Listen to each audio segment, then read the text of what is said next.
Welcome to a Magic the Gathering video.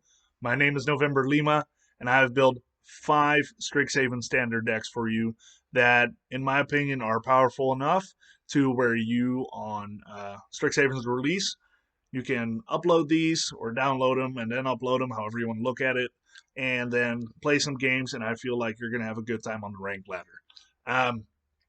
So first off, just want to point out that how I'm doing this video, I will be highlighting the new cards as I'm explaining what the deck is going to do. I'm not really going to go through the cards that we already know, but just want to point out the ones that are new, make sure that you know what they do if you haven't been watching the previews as closely or you're not too familiar with the cards yet. And then as I go through some of the newer cards, you'll see in some of the other decks as well, and I'm not going to highlight them again.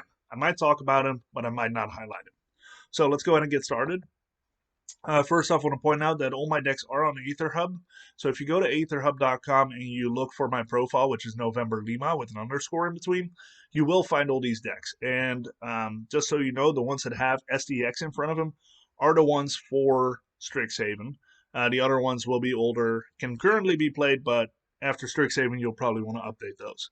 I will continue to keep adding decks to these as I go, and I tend to delete the ones that I feel like are not as competitive.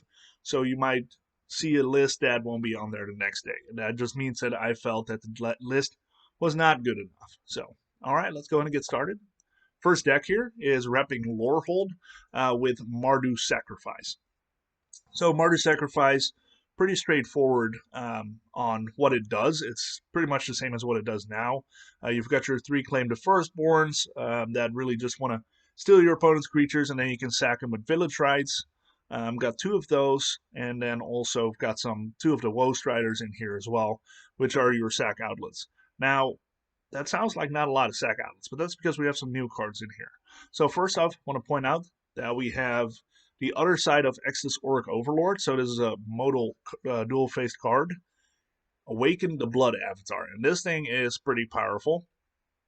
So we got 4 of these in the deck. So 4 of the Exodus Org Overlord. And what this does, it seems like a lot. 6 and black and a red for sorcery. As an additional cost to cast a spell, you may sacrifice any number of creatures. This spell costs 2 less to cast for each creature sacrificed this way. Each opponent sacrifices a creature, create a 3/6 black and red avatar creature token with haste, and whenever this creature attacks, it deals 3 damage to each opponent. So really quite powerful what you do there. So let's say you use either Claim the Firstborn or a Crow and be a Crow and Ward to steal one of your opponent's creatures. You can sack that, and then the cost of this is only 6 mana. If you sack one of your own creatures, like maybe a Woe Strider on the board and you sack its goat, then suddenly it's only 4 mana. And you sack your opponent's creature, and you create this. Your opponent has to sack another creature, and then you've got a 3/6 on the board that deals 3 damage when it attacks. Plus, it also has 6 toughness, which is really powerful.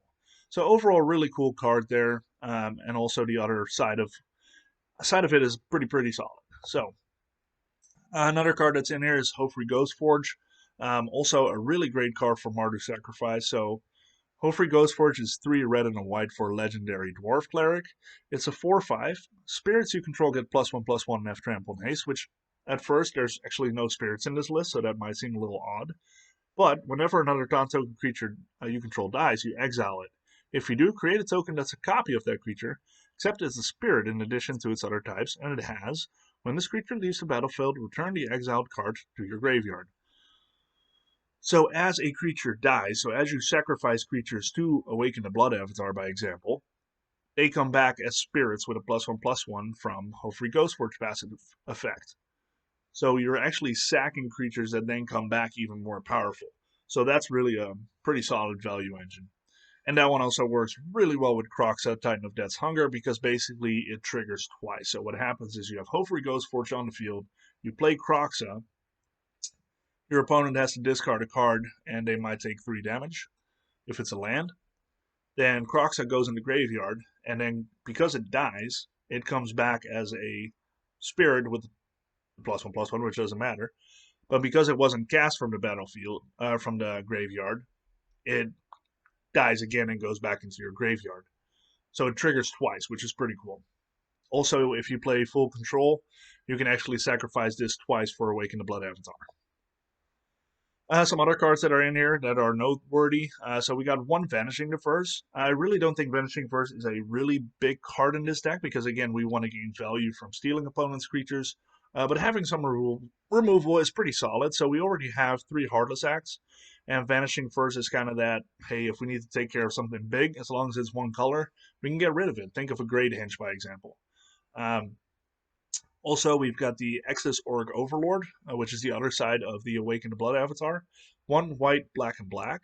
It's a legendary human warlock with 2/4, and it has double strike. And it has Magecraft, so whenever you cast or copy an instant or sorcery spell, return target non-legendary creature card from your graveyard to your hand. Which that's pretty cool, so as long as you play instants or sorceries, you can also bring back creatures and put them back in your hand so you can cast them again and either have them as a body on the board or you can sacrifice them again. So that's pretty cool. That's also why we play a couple adventure creatures. So we have the Bone Crusher Giants and 2 copies of the Order of Midnight. Because Order of Midnight can already bring stuff back, and it's a sorcery, so it brings stuff back and it triggers the Exodus Org Overlord. So we're very easily bringing stuff back from the graveyard to sacrifice again. Lorehold Command, even though it's a pretty expensive card, it's a really good card in this deck. It is 3 red and white for an instant, and you can choose 2. So first off, we can create a 3/2 red and white spirit creature token, which is, again, another body on the board or something we can sacrifice. Creatures you control get +1/+0 and gain indestructible and haste until end of turn. Don't think we'll be using that very often. However, if you need to finish your opponent, you can. Or if you need to play this in response to a board wipe that is not exile effect, you can do that. Lorehold Command deals 3 damage to any target. Target player gains 3 life. Good in a pinch against aggro. And sacrifice a permanent, then draw 2 cards. That's basically your Village Rites on Lorehold Command. So before I really focus on the sideboard here, let's go over the rest of the deck real quick. So we've got our claims, we got our rights, Heartless Acts, Kroxa, Order of Midnights. The 2 Shatter Spell Smashing are mainly just to make sure that we can curve out if we need to, otherwise we might use them as a spell. 3 Skyclave Shades are also really good to be able to keep coming back. 4 Bone Crusher Giants, because Bone Crusher Giants is just probably the best red card, period. The Stomp side is nice. It triggers the Exodus Org Overlord. And then a 4/3 body is always pretty sweet. 2 Woe Riders. We have 1 Liliana, Waker of the Dead. Also just nice if you can bring stuff back. Otherwise, it's great to just -3 something. It works around indestructible creatures, so that's kind of nice. 2 Showdown of the Skulls. I was really struggling with that one. So 2 of the Showdown of the Skulls, just to create some card advantage. 2 of Crone War, and then the 3 Hofrigos for General Lorehold Command. The rest of the land's pretty straightforward. I got 2 of the Snarls in here. Other than that, it's pretty straightforward. So sideboard. Again, sideboard, kind of take it with a grain of salt because we don't know what's going to be played. I'm assuming that some of the decks that we already have seen will be played, but you never really can tell. So I went pretty kind of like Swiss Army knife with the sideboard. So I got 3 Duresses, 1 Fracture. So Fracture is pretty cool. Fracture is a 1 and a black for an instant. Destroy target artifact, enchantment, or planeswalker. Massively powerful card. If you play these colors, like white and black, you're going to want to run these. I could even see myself increase the number that I have here, and I could even see a copy going my main board at one point. Or main deck, sorry. We got 2 Kroxas, and then we got 3 of the Rip-Aparts. Rip-Apart is another one that's just super solid. Red and white for sorcery. Choose 1. Either deal 3 damage to target creature or planeswalker, or destroy target artifact or enchantment. It's really, really good. Then I have 2 of the Vanishing Furs. We've already seen that one. 2 of the Go Blank. Go Blank is really good as graveyard hate, but also good against control. 2 in a black for sorcery. Target player discards 2 cards, then exile all cards from that player's graveyard. That's just really cool. So you're not even just hand hating, you're also wiping out their graveyard. Really nice. Then I got the Phoenix of Ash against Rogues as extra insurance because I don't want to rely on just the 1 Kroxa. And Liliana, Waker of the Dead.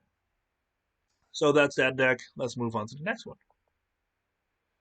So here we are repping Prismari with some Jeskai mid-range control, however you want to look at it. It's a bit of a versatile archetype here. So here really what you want to do is delay the game with some counters, removal, We have the Shatter Skull Smashings again for curving out, or Bone Crusher Giant for the stomps.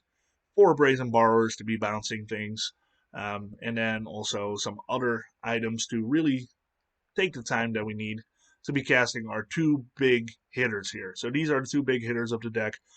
These we already know, so I'm not going to go too much in detail, but being able to delay the game long enough to either flood it with angels or cast an Inspired Ultimatum is really, really powerful. This is actually a deck that I have been running in the current block and have had quite a bit of success with. And I really think that we're getting some tools to make this much more powerful. So, some of those tools are really, really good cards from Prismari.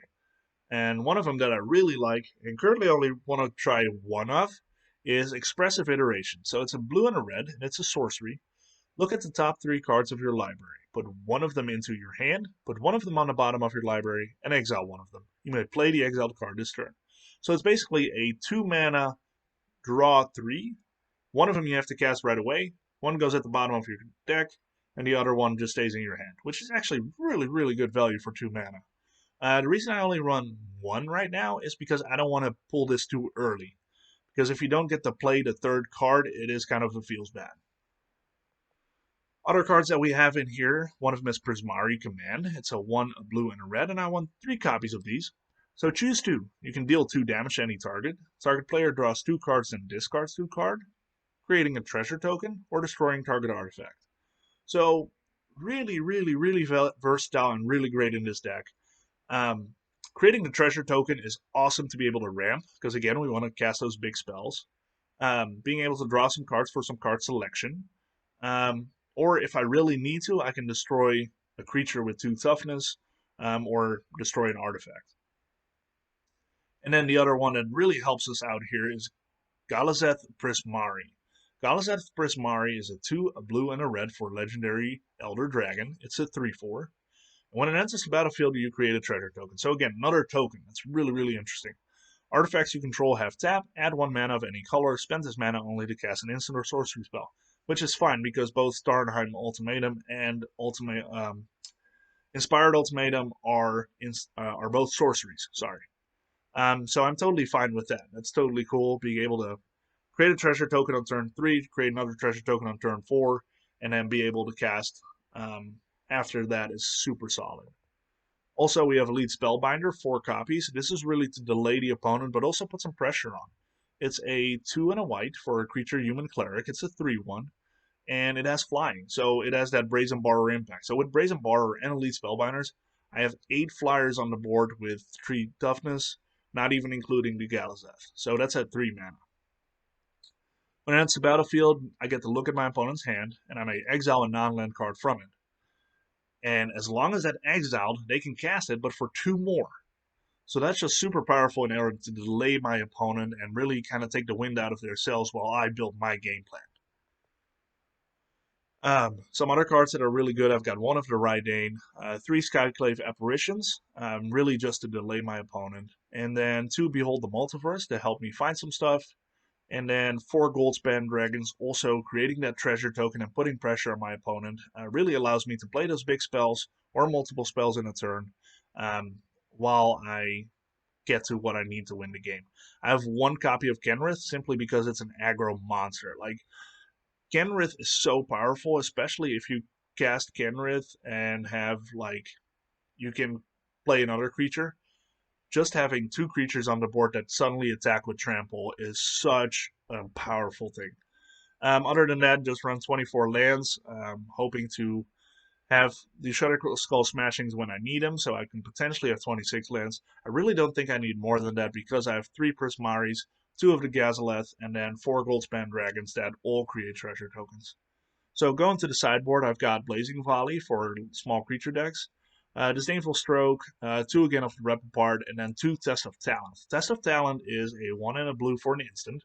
Counter target instant or sorcery spell, search its controller's graveyard, hand, and library for any number of cards with the same name as that spell and exile them. That player shuffles, then draws a card for each card exiled from their hand this way. Super powerful counter, and probably what I will use this for in this deck is mainly to take the things out of their hands or decks that can potentially disrupt my game plan. I don't really care about their game plan most of the times because I feel like this game plan is really powerful. I just want to make sure that they can disrupt mine. Then I have 2 Crush the Weak, just as sweepers, 3 Mystical Disputes, a Phoenix, and 2 Oxes for the Rogue matchup, and then 1 Elspeth Conquers Death. Overall, I really like this deck. Like I said, this deck has done me well so far, and I really think it's gotten a lot more powerful. All right, we're on to Silver Quill. Silver Quill is my college, so I'm really excited about this one. I decided to go Abzan with this. Every set, I'm excited to build Abzan. If you go back to my videos, you'll see that I play that more than anything else. And here I went Abzan Urion. So I went with a lot of potential value for Enter the Battlefield effects. And this is really just a pile of good stuff. This is not a deck that has one specific game plan. I just want to value and outgrind my opponent. So first off, I've got quite a bit of removal in the Erebos Intervention, 2 Eliminates and 2 Heartless Acts. And then I've got 4 of the Silver Quill Silencers. Silver Quill Silencer is a really cool card. It's a bit of the meddling mage, but different. Silver Quill Silencer is a white and a black for a creature human cleric, and it's a 3/2. So a 3/2 for 2 is already something I'm excited about. As it enters the battlefield, you choose a non-land card name. When an opponent casts a spell with the chosen name, they lose 3 life and you draw a card. That's really cool. So, sure, this dies to a stomp. This dies to a lot of things. But it makes your opponent have to deal with this, or not play their spell that you've named, or just be okay with losing 3 life and me drawing a card. To me, those are all wins. So I really love this card. I have Urion as the companion, so if I want to reset what I name, I can. Again, so on the top end here, I got Professor Onyx, 4 and 2 blacks for a Liliana, and it has Magecraft. So whenever I cast or copy an instant or sorcery, each opponent loses 2 life and you gain 2 life. So that's already great from a grindy standpoint. The +1 is I lose a life and I get to look at the top 3 cards of my library, put 1 in my hand and the rest in the graveyard, which is great for selection, and it fills the graveyard for my Pelucranos. -3, each opponent sacrifices a creature with the greatest power among creatures that players control. That's solid. It's nice to have a Soul Shatter on hand. And then -8, each opponent may discard a card. If they don't, they lose 3 life. Repeat this process 6 more times. Sure, why not? As if it's nothing. The -8 is a very, very, very powerful effect. And then another on the top end that I have here is Harness Infinity. It's a 1, 3 blacks and 3 greens for an instant. Exchange your hand and graveyard. Exile Harness Infinity. Why I think this is cool, I only got 1 copy because I don't know how good it actually is, but it's cool. And why I think it can be good is because it's an instant. So if I keep the mana open, 7 is nothing to sneeze at, but if I have it, I keep the mana open, and I cast this at my opponent's end step, I have a massive selection of cards to play on the next turn. Also, if my answer to whatever they could be doing is in my graveyard, I can surprise them with this. So a really cool card to try out. Other than that, before I go into the sideboard, got 2 of the Vanishing first, just great removal. 4 Elite Spellbinders, just because it's a wonderful card and has to be in anything white. 2 Rydanes, 3 Seraph Realm Eater, because a lot will be removed from the graveyard, so hopefully that'll become a big beast. 4 Skyclave Apparitions, 4 Binding the Old Gods, just all great interaction. 3 Asika's Chariot, to be able to put some pressure on the opponent. 1 Pelucranos, mainly because it's just a great card to fight other creatures, or it's just a big body on the board that can come back. Also, it's some insurance against rogues. 1 Yasharn, because I do think we're going to see a lot of sacrifice effects, and it helps ramp a little bit. 2 Elder Gargaroth, great for multiple reasons, but also nice that those tokens can be duplicated with Asika's Chariot. 2 Elspeth Conquers Death, just as removal. 2 Garruk Cursed Huntsman, to be able to put some extra bodies on the board or destroy creatures and draw a card. 2 of the Professor Onyx, 2 for Rinklex, Monsters Raider. Rinklex is really in here to potentially sneak in the ultimate of a Planeswalker. If Rinklex is on the board and I play Professor Onyx or Garruk Cursed Huntsman, both of those can ultimate on that exact turn. So that's super powerful. If you have Rinklex on the board and you get to cast one of those Planeswalkers, you're in an incredibly good spot. 4 Amiria's Call, just to potentially fix my mana or put some angels on the board, and then 1 Harness Infinity. Overall, I really love this deck, and this is probably going to be the one that I'd play if I'm not playing my Jeskai deck. So for the sideboard, first off I got Blood Out Sky. It's X white and a black for a sorcery. Create X tapped 2/1 white creature, white and black inkling creature tokens with flying. If X is 6 or more, destroy all non-creature, non-land permanents. To me, this is a cool sideboard card against like control decks or like a Doom deck. Being able to get rid of older non-creature, non-land permanents and putting bodies on the board to pressure them the next turn if they don't have an immediate answer just seems really good, especially if you can combine this with like a Silver Quill Silencer and or Elite Spellbinder. I think you are in a pretty good spot to take over the game and win it. It is very conditional, that's why I only have 1 in the sideboard. 2 of the Fractures, and then I have Humiliate. I've got 4 of those. It's a white and a black for sorcery. Target opponent reveals their hand. You choose a non-land card from it. That player discards that card. Put a +1/+1 counter on a creature you control. Hand Disruption with no downside. Actually, an upside. You get to put counters on your creatures. Really sweet.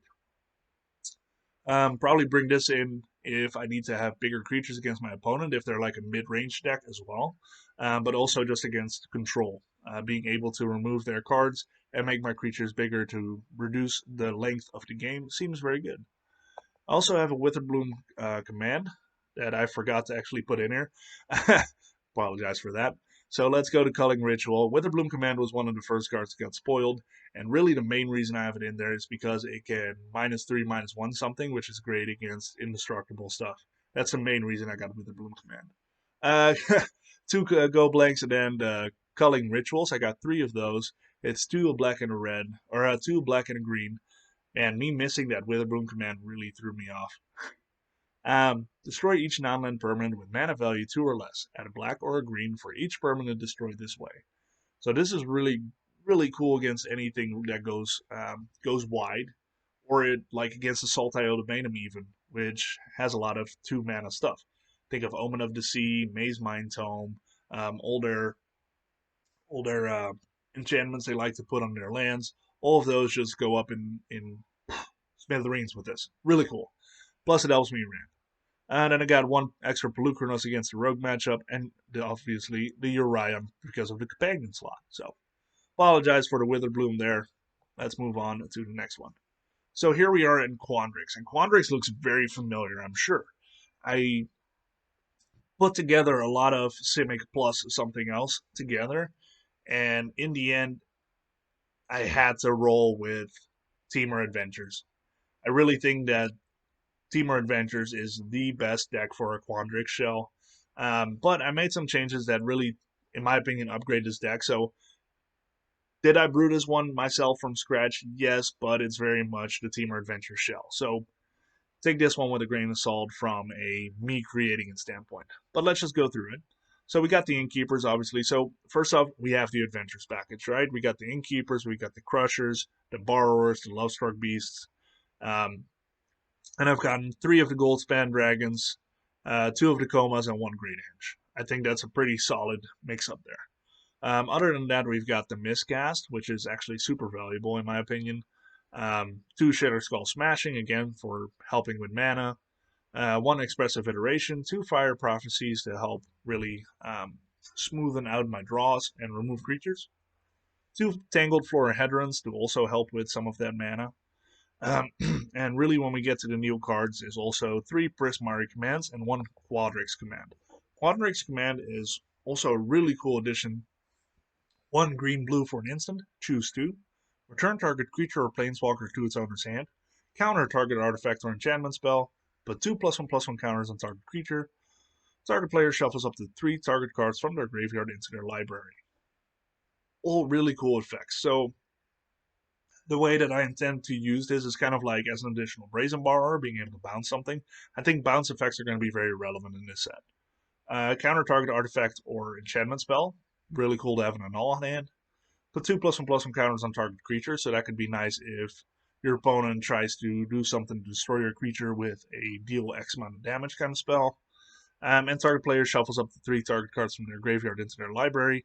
So you could potentially disrupt your opponent's escape effect. If they have like a Crocs in the bin, you just shuffle it back into their library. Or you can do it for yourself to get some valuable stuff back. Let's say your opponent is a rogue player and you have anywhere between 8 to 11 cards in your graveyard. It's really cool to catch them off surprise by putting stuff back in your library. Excuse me. And then also we got Rowan, Scholar of the Sparks. To me, this is a perfect card for Team or Adventures. It's a 2 and a red, so it's not expensive. For Legendary Planeswalker Rowan. It has 2 loyalty. Instant and sorcery spells you cast cost 1 less to cast. That's really cool with Adventure. So just imagine your Brazen Borrower's bounce effect only casts 1 blue. Bone Crusher Giant Stomp is just a red, so it's basically just a shock. +1, Rowan Scholar of Sparks deals 1 damage to each opponent. If you've drawn 3 or more cards this turn, deals 3 damage to each opponent instead. That's something that could potentially trigger off of Innkeeper and Vire Prophecy or Expressive Iteration, those kinds of things. -4, you get an emblem with whenever you cast an instant or sorcery spell, you may pay 2. If you do copy that spell, you may choose new targets for the copy. Emblem is pretty cool with Adventures. Basically put a 2-mana, Clover on the field. The other side, probably won't cast that one as often, but if you can, it can be really powerful, is Will, Scholar of Frost. 4 and a blue for Legendary Planeswalker Will. Instant and sorcery spells you cast cost 1 less to cast, so you got that same passive effect. +1, up to 1 target creature has base power and toughness 0-2 until your next turn. So if you want to really power through to your opponent, you can make their biggest blocker an 0-2. Take that, Lovestruck Beast. -3, draw 2 cards, which is always good. And then -7, so if you get to that loyalty number, exile up to 5 target permanents. For each permanent exiled this way, its controller creates a 4/4 blue and red elemental creature token. That's really interesting because it has a lot of applications. You can exile some of your opponent's stuff and then just fly over them or destroy them. Or you can exile some of your own stuff. So let's say you're at the point where your Edgewall Innkeepers are kind of worthless, or your Tangled Floor Hedrons, and you can turn them into 4/4 creatures instead. Also, if you are kind of flooded from a land standpoint, you can turn them into creatures. If your opponent has only like 5 or 6 lands on board, suddenly taking 5 away is also pretty solid. Sure, you're going to have to take care of their 4/4s after that, but getting rid of 5 of your opponent's lands, wow, super good. Alright, so let's get into the sideboard. Again, some Blazing Volley, Disdainful Stroke, Negate, Scavenging Ooze, 2 of the Test of Talents, because again, if you run blue, I feel like that's a instant sideboard inclusion. 2 Clothis for the rogue matchups, also to put some extra pressure on like Sultai Ultimatum. 3 Mystical Disputes, a Soul Seer against indestructible stuff. And now we got something new here, Tempted by the Orc. 1, a blue and a blue and a blue for sorcery. For each opponent, gain control of up to 1 target creature or planeswalker that player controls a mana value 3 or less. That's interesting. I think this has some pretty cool applications against aggro decks, or in the mirror, being able to take your opponent's Lovestruck Beast or Brazen Borrower or whatnot. It's really cool. You don't have to give it back. Diachrone War, and then Body of Research. Body of Research is a green, green, green, blue, blue, blue. For sorcery, create a 0/0 green and blue fractal creature token, put X +1/+1 counters on it, where X is the number of cards in your library. Why I put this in the sideboard is really if I want to put a lot of pressure on an opponent, or if they don't run a lot of removal, then I might play this, because it really puts pressure on my opponent, especially if I can back it up with some counters. So if my opponent doesn't play a lot of creatures, being able to put this on the board and then protect it with counters might mean that next turn I just have to knockout punch. So last but certainly not least, Witherbloom comes with a Jund deck that I am actually really excited to try. So this is Jund Fury. So we've seen the decks come through, especially Naya and Mardu, that do the Fury package, where you have your gold spam dragon, and as it attacks, you generate the treasure token for Unleash Fury. If you target it with Unleash Fury, you get another treasure token, and you can potentially Kazu's Furies afterward. Basically knocking out your opponent in 1 turn. So why I did this in the Jund colors is because of some of the really cool new cards. So first off, we have the Adventures package, which the Edgewall Innkeepers, 2 of the Order of Midnight, because we're running black, 4 Bone Crusher Giants, and 4 Lovestruck Beasts. But what's really cool in this deck, and this is why I wanted to play Fury and Kazul's Fury in these colors is because of Demogoth Titan. So I run 4 copies of this thing. It's 4 hybrid black or green for a creature demon, and it's an 11/10. Whenever Demogoth Titan attacks or blocks, sacrifice a creature. That part I'm not too worried about. I do run 2 claims and a Necrone War, so I can attack with this and actually use my opponent's creature to sacrifice. So let's say they have 1 creature on the board. I can actually steal it, attack with this, and potentially have Unleash Fury for lethal. Also, I can not attack, Unleash Fury this, and Kazul's Fury for lethal. I mean, that is super cool. Being able to just one-shot your opponent that way. And it's not an expensive combo, in my opinion. Like later in the game, for 9 mana, I can one-shot my opponent. That's pretty cool. If I already have this on the board, then I can definitely do it the next turn for 5 mana. So by turn 5, I can shoot for lethal with Demogoth Titan, which is pretty neat. Also, because the Demogoth Titan is an 11/11, I'll be able to play the Great Henge for 2 greens, so that's why I got 3 of those in the deck as extra value generation. Another card I've got in here, I've got 1 copy of Demogoth Woe Eater. It's a 1 black, hybrid black, green, and green for a creature demon 7/6. At the beginning of your upkeep, sacrifice a creature. When you sacrifice Demogoth Woe Eater, each opponent discards a card, you draw a card, and you gain 2 life. I only got 1 copy because I don't want to be sacrificing too much, but it's a pretty solid effect. So I could have the 7/6 on the board, which is powerful.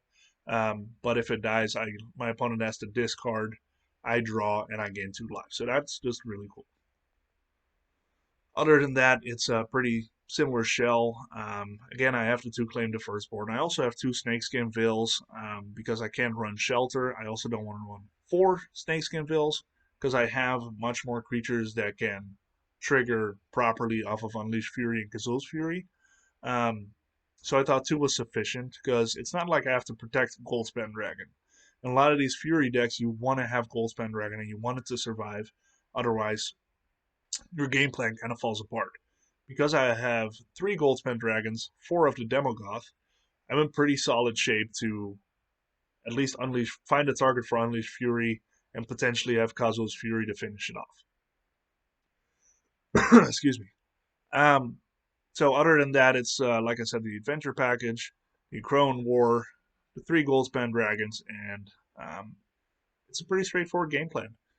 Seem to be light on lands here, but again, I have the Kazul's Furies that could also function as lands, and I feel like I get to cast the Great Henge pretty easily with the 4 Lovestruck's Beasts, the 4 Demogoths, and the Demogoth Woe Eater that all make it very easy to cast the Great Henge. So mana I'm not too worried about.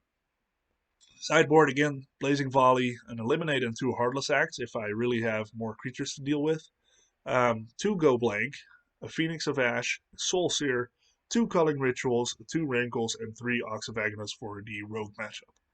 Overall, I actually really like this deck. It looks kind of like a meme deck with the big tippy kind of creatures and the Unleashed Fury and Kazul's Fury, but it seems to be put together very very strong foundation. Like I think that there's so many ways to pop off with this deck that it's actually going to be a lot of fun to play and it's going to be quite successful.